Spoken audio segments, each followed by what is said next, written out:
ખેડૂત મિત્ર ચેનલ પર હું સિંગર કલ્પેશ મારા તમામ પ્રિય ખેડૂત મિત્રોનું આ તકે હાર્દિક સ્વાગત કરું છું। તો આજના વિડીયોમાં આપણે વાત કરવાની છે કે ચોમાસુ મગફળીમાં સૌથી વધુ ઉત્પાદન આપતી કઈ વેરાયટી છે। જે વેરાયટી વિશે મગફળીની સારી ગુણવત્તાવાળું ઉત્પાદન આપે તેની જાત પસંદગી વિશે આજે આપણે વાત કરવાની છે મિત્રો।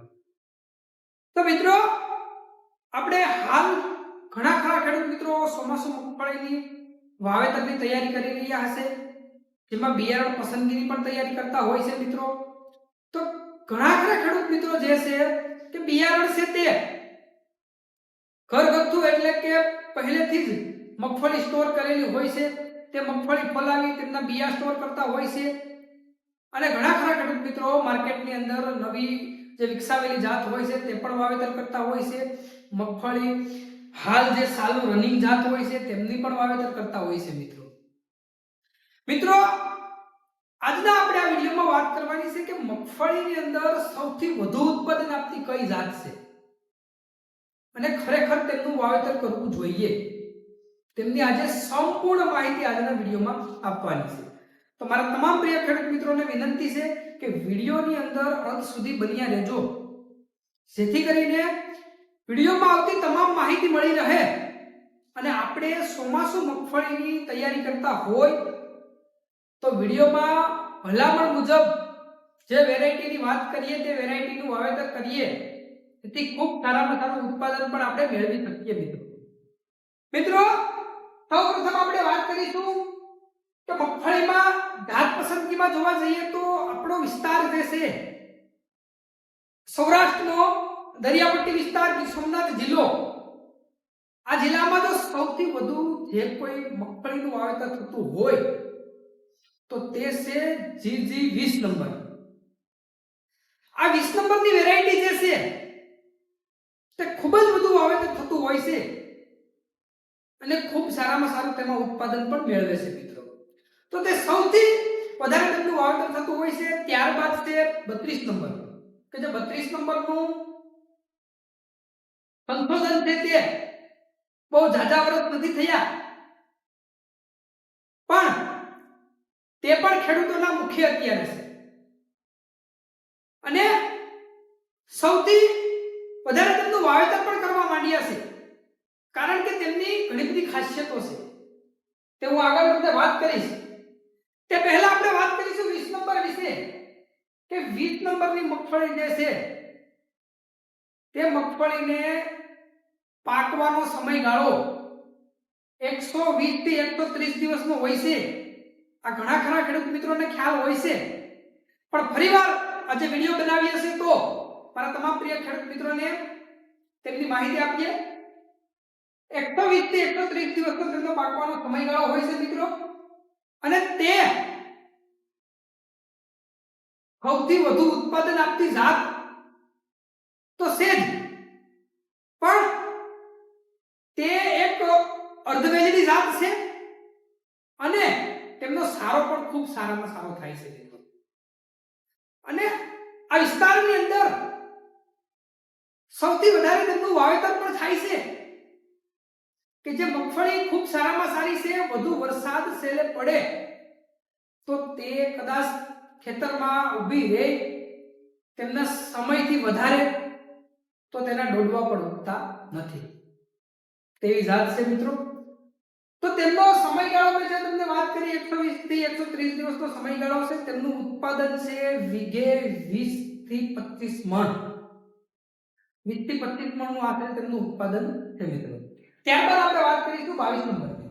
હવે 22 નંબરની મગફળી છે તે મારા જાણ મુજબ તે 20 નંબરમાંથી સુધારેલી જાત ગણી શકાય છે મિત્રો, કારણ કે 20 નંબરમાંથી સેમ વેરાયટી છે, અર્ધવેલીની જાત છે, ડોડવા એ તમામ વસ્તુ તેમની સેમ જોવા મળે છે મિત્રો।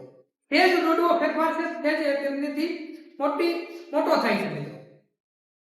તો 22 નંબરની મગફળી છે તે 20 નંબરની મગફળી છે તેમનો પાકવાનો સમયગાળો પણ સેમ છે 120 થી 130 દિવસનો, અને તેમનું ઉત્પાદન પણ સેમ રહે છે, 20 મણ ઉપર 20 થી 25 મણ જેટલું આશરે તેમનું ઉત્પાદન રહે છે।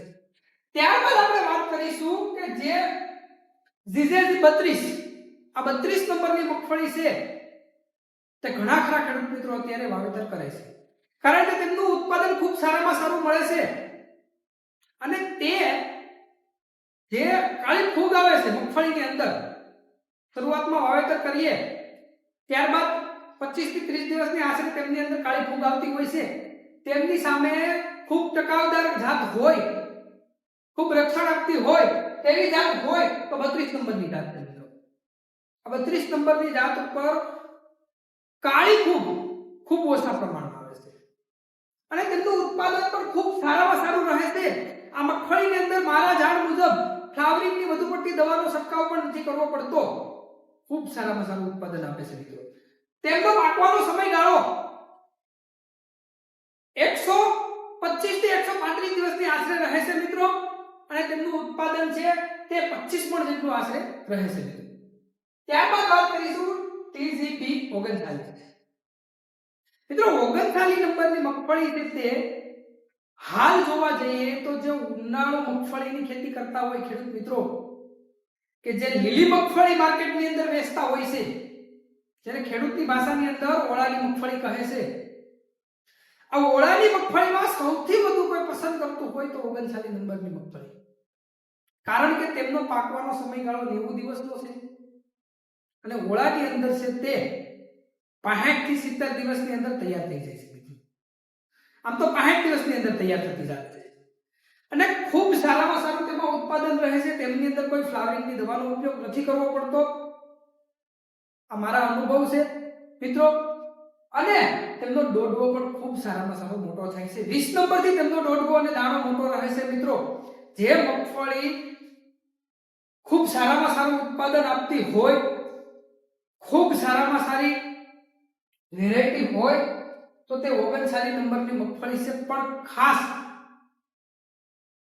મગફળી 39 નું વાવેતર કરવું હોય તો જમીન ખૂબ સારામાં સારી જોઈએ,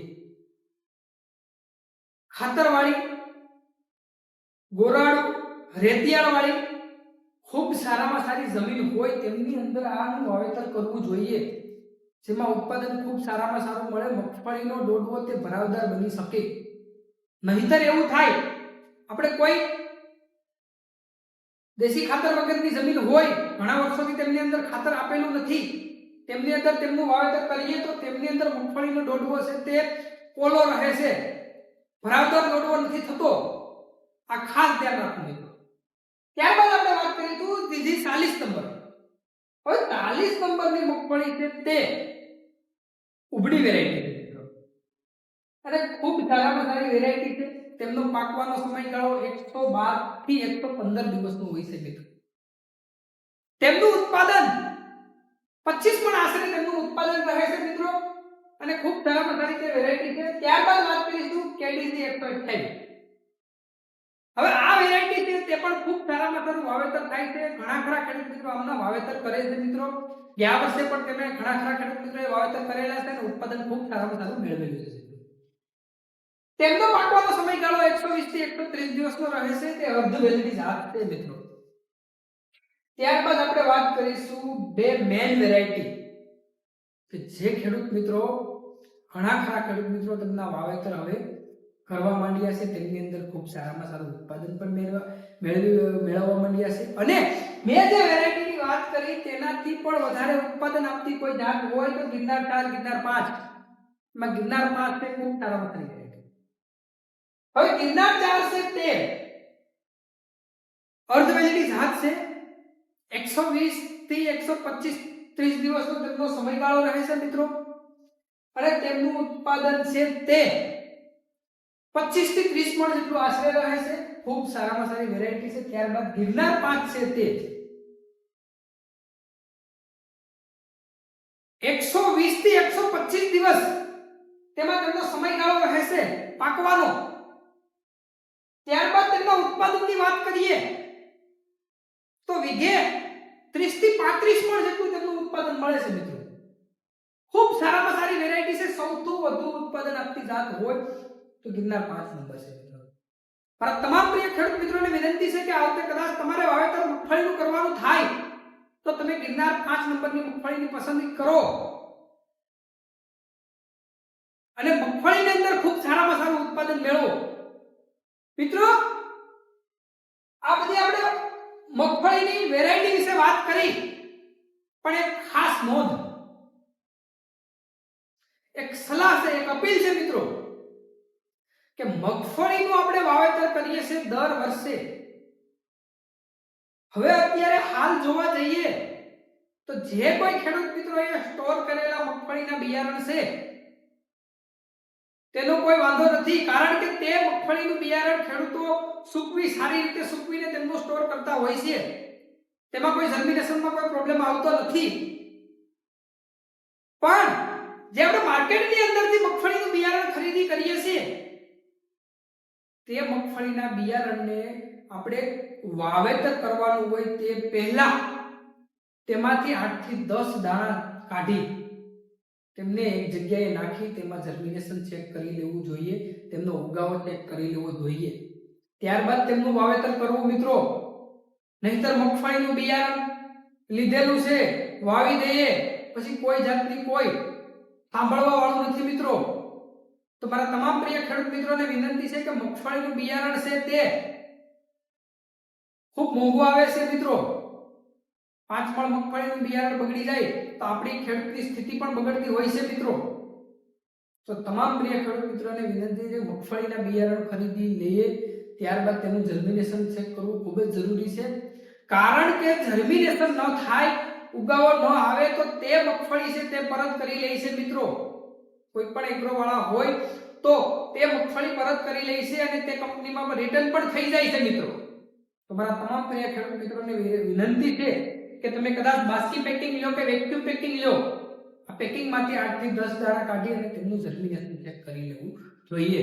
અને ઘર કદાચ મગફળી હોય, તમે ઘરે આખે સ્ટોર કરેલી મગફળી હોય ખેડૂતે, તેમનું પણ જર્મિનેશન ચેક કરવું ખૂબ જ જરૂરી છે મિત્રો.